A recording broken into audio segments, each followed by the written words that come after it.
Welcome to Come and See, your podcast for finding truth in a world of chaos. Brought to you by Living Waters Abide Ministries. With host and founder, Richard Case, and co-host and retreat leader, Kathy Ricconi. Join us every weekday at this time to discuss news, spend time in the Word, and receive answers to your personal questions about living life in God's truth. And now your host, Richard Case.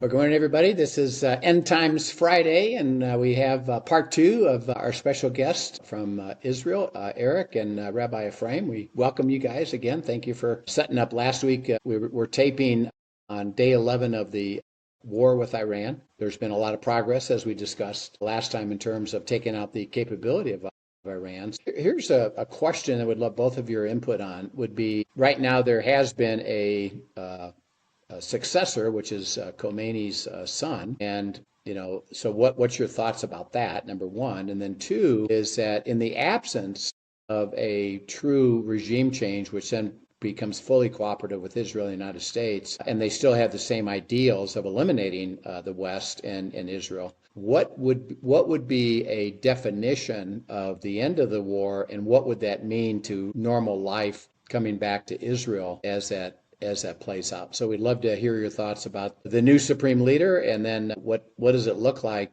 to have something happen that has a difference, I guess, in the level of war that you encounter. So he was elected by this council of sages. By the way, the Israeli Air Force blew up the hall in which these votes would normally take place. And in the process, I think 3 or 4 of these sages were killed, but most of them were voting, I don't know how, maybe. I'm not sure the internet's operating, so they were doing it virtually in some way. I'm not sure exactly how. So most of them weren't there when the explosion took place. So his election is a sign that the Iranian Revolutionary Guard is the main power in place in the country still today, because he's very close to them.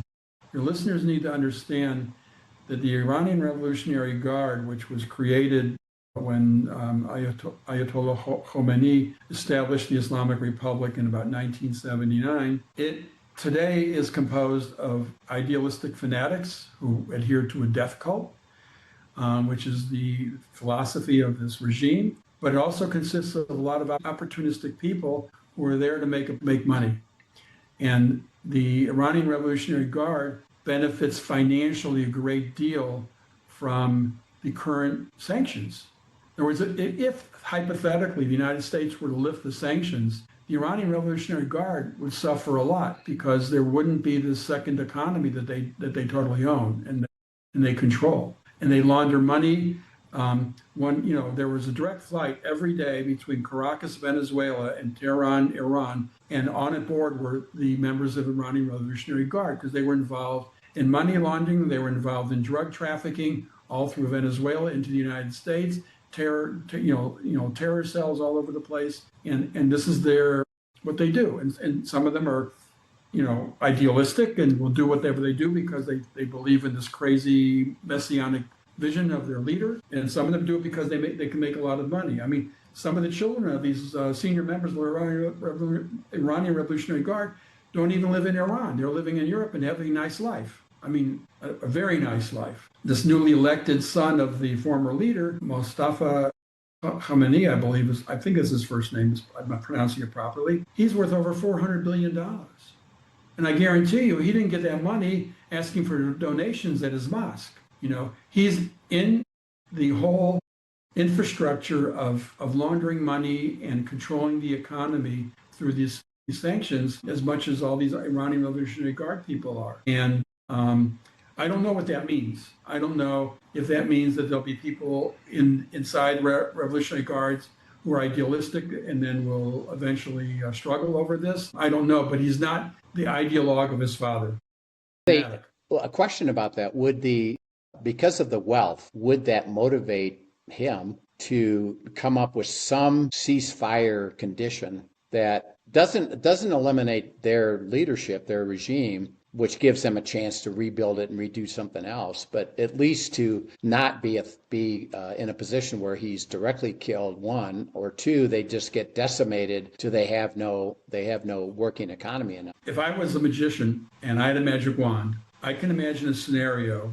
There's this island, I don't know if your readers have heard about or know about it, it's called Khargak Island. It's just a little bit south of Kuwait. It's an Iranian island right off its shore. 95 or higher percent of all the oil exported out of Iran goes through that island. Imagine for a moment the United States Special Forces took that island. And no matter whether there's regime change or no regime change, the United States now controls the economy of Iran. And the IRGC can't sell oil to China. And if it can't sell oil to China, it has no financial means to continue its terror network. Now, it's a magic wand. I'm sure both Israel and the United States Special Forces have looked at this operation, and maybe there's a plan to do something about it, or maybe they evaluated it was much too risky, or even if they said, if we take it, then we can't hold it. I'm not a military expert to know, but things like that would make a huge difference in this war, regardless of whether there's regime change. By the way, I don't think that regime change is even a part of the vocabulary of what either President Trump or Prime Minister Netanyahu are even thinking. What happened in Venezuela was not regime change. It was, we could call it regime altercation. The same basic principle. I mean, Venezuela's on a piece of paper is a democracy. Okay, they have a parliament and they have elections. Maduro stole the elections, and had basically essentially dictatorship. So, the Trump administration realized they couldn't make a deal with Maduro. So they took him out, and now they're able to make. I mean, I read where they're opening up an embassy now in Caracas, and there are a lot of good statements going back and forth. And so that didn't require, there were boots on the ground for a short time in Venezuela to capture Maduro, but after that, it doesn't look to me like there need to be any kind of military presence in the United States in Venezuela now. Yeah, and we're shipping, by the way, 250,000 barrels a day to U.S. right now from Venezuela. And then your comment about Card Island, there has been, it's showing up even on the news, that America and Israel, in a sense, need to get control of the Straits of Hormuz to get the oil flowing, and that Card Island is the key, is that they would likely try to do it where they control that, and despite what the Iranian government winds up being, they think that actually we'll wind up controlling the Straits of Hormuz through that Card Island. Well, Card Island's much further north, but look, I don't know exactly what the U.S. Navy and so on has in mind, but I'm sure there are a lot of very smart people who know a lot about all these issues that are thinking through this stuff and discussing it and on what and how to do it. But so I really don't think regime change is going to happen. The best case scenario is that, by the way, the Israeli Air Force tried to assassinate Khamenei's son way before there was even an election. And he's wounded. No one knows exactly how seriously he's wounded, but he's wounded from that attempt. So without doubt, they're going to be targeting him again and seeing if they can find him. But who knows, maybe he's buried under, deep underground in some cavern away from where the Israeli Air Force can get him. But they'll go after him if they can. And it's really hard to predict, how this regime will change or what will take its place or so on in the future. I don't know, and I'm not sure anyone else knows how to predict. I do believe that this war is going to continue for at least one more week, probably 2 to 3 more, and the target's going to continue being the operational infrastructure of the Army, the IRGC, and this thing called the Besiege. And these Besieges, your listeners may have heard about it. This is a paramilitary organization operated under the IRGC that's given the authority to enforce the Sharia laws on the entire population. So if a woman takes off her hijab, it's their responsibility to imprison her or whatever they do to her. In some cases, they torture and kill these women. So, and the Israeli Air Force is going after these targets as well. And the bombings will continue until President Trump and Prime Minister Netanyahu say that's it. So, Eric, there's been talk about even before this that there is the basis. At the end of a war, there's a treaty of some kind, in many cases.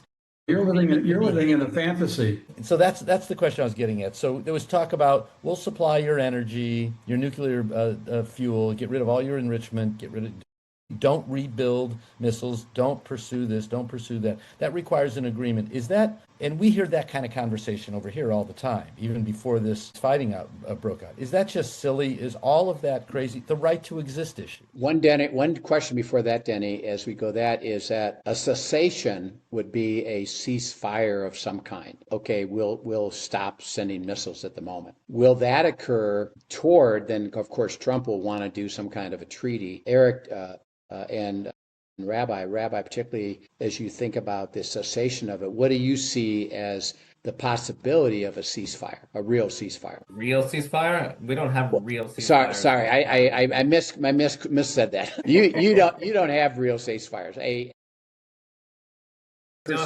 perceived momentary ceasefire. So we're, just to review quickly, the Hamas war that we had since October 7th ended with a ceasefire that Trump really imposed on everyone. And of course, the most important element for Israel, two most important elements, was that we were going to get all of our kidnapped victims back, which we did. And the other thing, which was essential for us, was that Hamas agreed to disarm. And 1 week later, they were publicly saying, we will never disarm. And they've continued to say that ever since, and they've continued to reestablish themselves. And of course, no one except Israel is particularly bothered by this. And the same thing with Lebanon. We had a ceasefire with Lebanon, which was imposed on us after we went after the Hezbollah terrorist organization there, after they sent thousands and thousands of missiles from our northern border. And the same thing, there was an agreement that Lebanon would disarm them.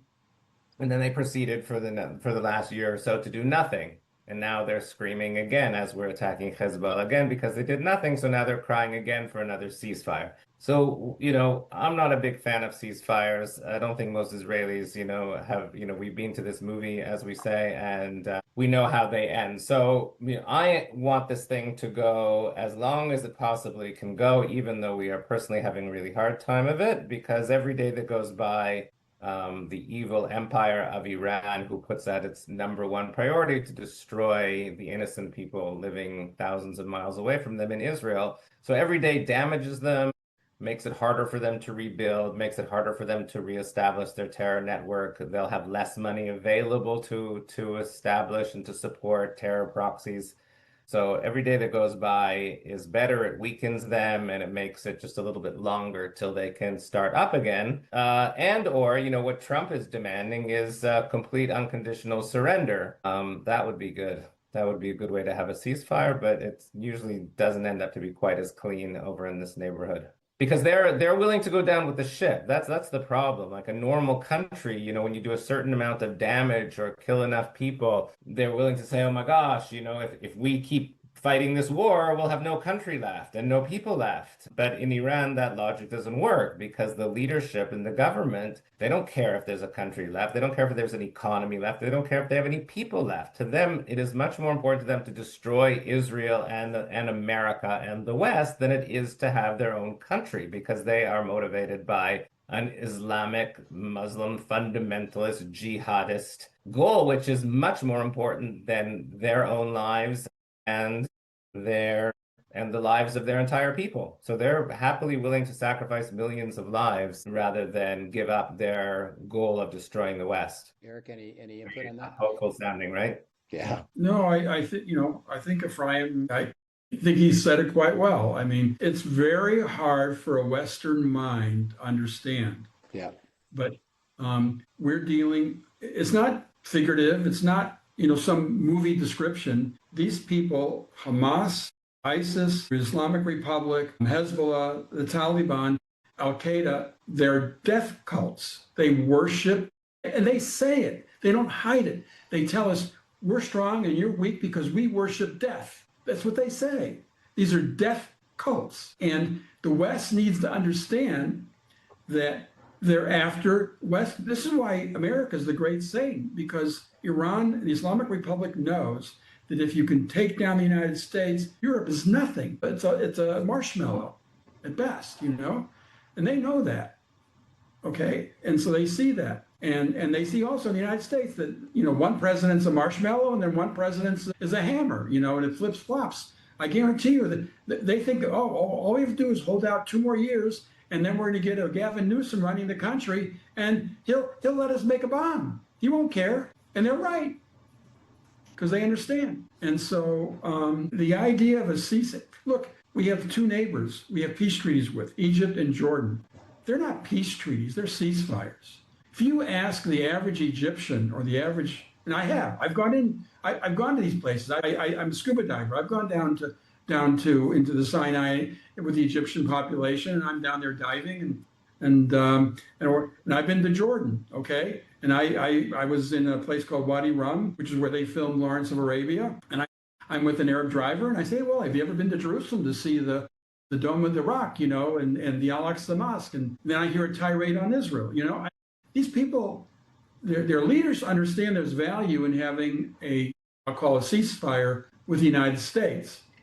But the population, they're fed Al Jazeera. It's like an injection in their blood daily.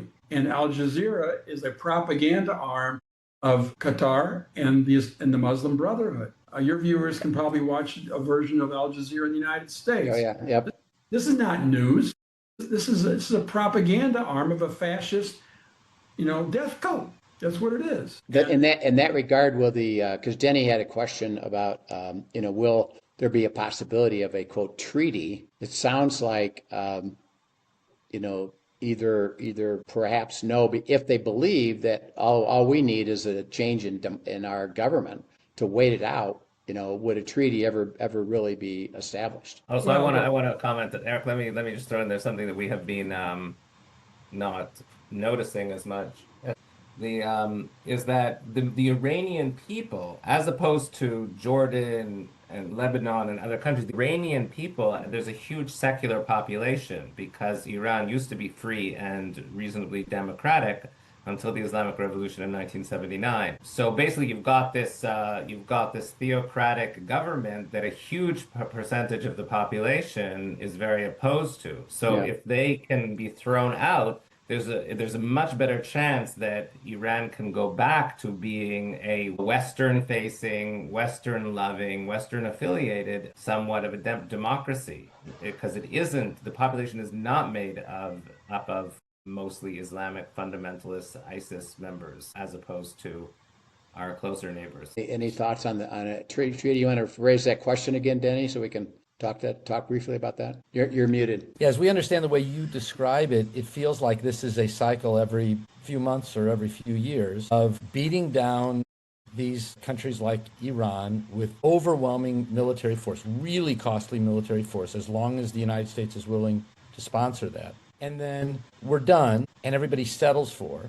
And then it all just starts getting built right back up until you hit a certain threshold, and then it starts back over again. Is that really when you look at it, is it like, yes, that is the state that would be the most likely for us, and there's never anything more permanent than that? Look, there was one of the early Zionist philosophers was a guy named Ze'ev Jabotinsky, and he wrote a book. It's well read by most Israelis, and his philosophy was the precursor of what is currently now the Likud party in the country. And he described something he called the Iron Wall. In his book, he described that Israel, from its conception for many, many years, who knows, 50, 100, 200, no one knows, is going to have to construct an iron wall. And that iron wall is going to mean that the Arab neighbors cannot do serious harm to it as a country. And that's what the iron wall is about, because they're going to continue trying to destroy us for quite a long time. So I sense, Dennis, that you're looking for where's the hope in all this, okay? Okay, and there is, by the way. You have something called the Abraham Accords. You have a peace treaty with a country called the United Arab Emirates and one with Bahrain, both Gulf countries, very wealthy. And those peace treaties, there are tourists going back and forth. I wouldn't say there are a ton of UAE tourists coming to Israel, but the population of the native people in UAE is quite small. Most of the population there are foreigners in one form or another. So there's trade, there's tourism, there's businesses, there's investment. I belong to a group of investors. This group has representatives in Silicon Valley, in New York, and Miami, and in a couple of European cities here in Israel and Dubai. And there's soon going to be a joint conference between investors here in Israel and Dubai. And this is not the only one. This is going on all the time. And United Arab Emirates, they have schools. They teach their children. They don't teach their children that to become a martyr and kill Jews with a knife tainted with poison is a good thing. Which is, by the way, what they teach here in some eastern neighborhoods of eastern Jerusalem into the Arabs, or they teach in Ramallah, or they teach in Nablus, or they teach in Jenin, or they teach in Gaza City. This is what they teach their population. Those things don't happen in the United Arab Emirates, and they're not happening in Saudi Arabia, okay? Because these countries realize that they can't continue for perpetuity raising their population this way, because it becomes a death cult, and they want to see progress. Because if they don't, guess what happens? United Arab Emirates already has achieved the point where it's no longer reliant on oil. I'm not saying it would be paradise if oil were $2 a barrel tomorrow, but their economy now is largely trade and transportation and investments and things of this form. Saudi Arabia has yet to transform its economy. It's still highly relying on oil, and looks like it's going to be for some time because they made some missteps. So I don't know when Saudi Arabia may turn the corner. It may never. But in the meantime, you have countries that have. And these are genuine, peace treaties, like classical way you think about it. What we have with Hamas, what we've had with Hezbollah until now, and we have an opportunity now to really, slam Hezbollah hard. We haven't had a chance to talk about Lebanon yet. They attacked us, and then we wouldn't tolerate being hit anymore because, the pre-October 7th Israel, if Hezbollah lobbed 3 or 4 rockets, we would send in a couple fighter jets and bomb a few of their locations and call it a day. That was the pre-October 7th Israel. The post-October 7th Israel is, if you fire a slingshot at me, I'm sending in 10 fighter jets with serious bombs, and I'm going to do what I can to destroy you, because we're no longer going to tolerate this sort of tit for tat that we've been doing with Hamas and Hezbollah for so long. So coming back to your question about Iran,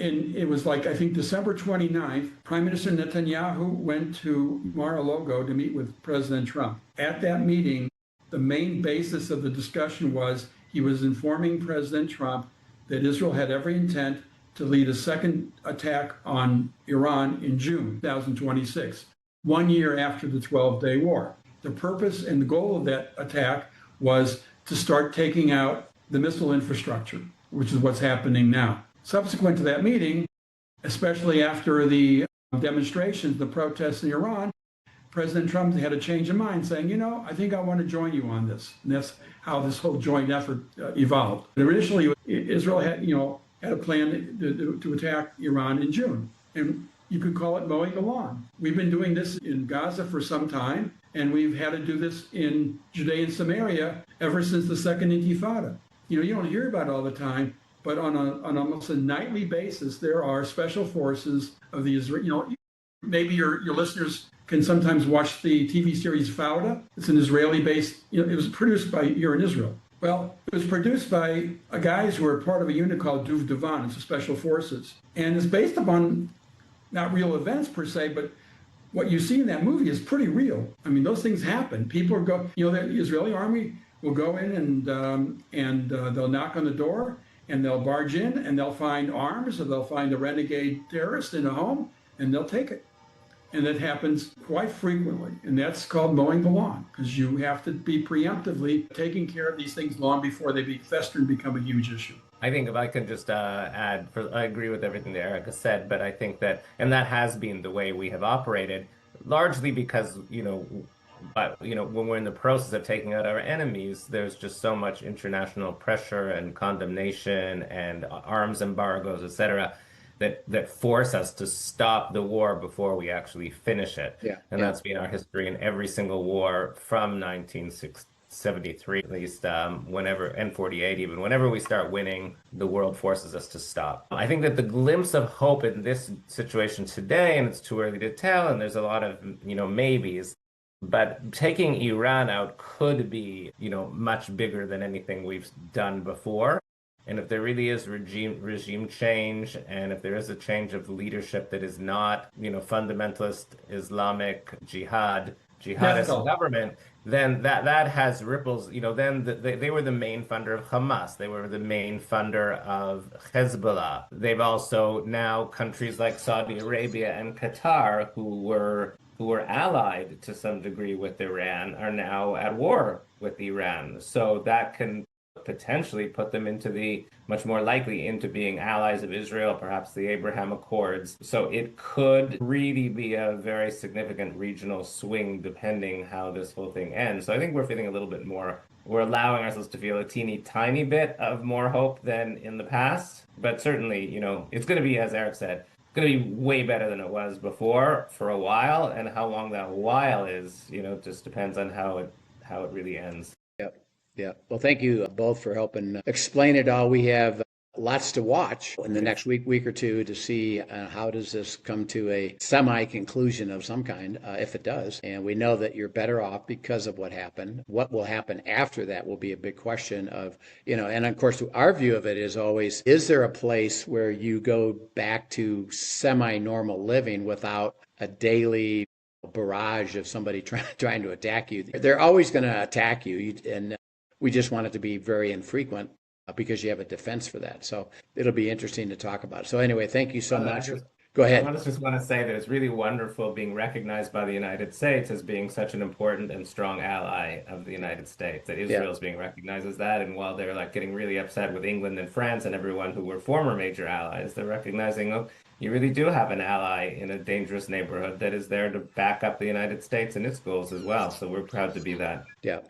And we do. There is many statements about that, about how well you have cooperated together to have this amazing effect on what you do every day together. And without doing it together, neither one of you could have done it, what you've been able to do. So that's quite a remarkable thing.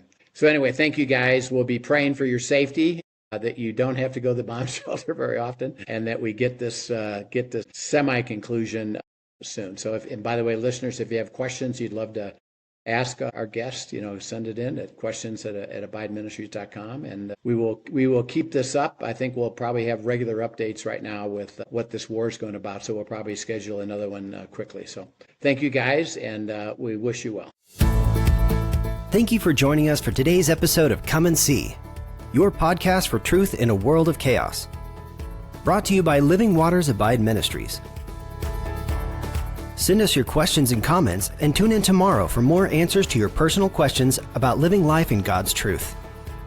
Remember, God's will is best and none better. His truth brings peace in this world of chaos.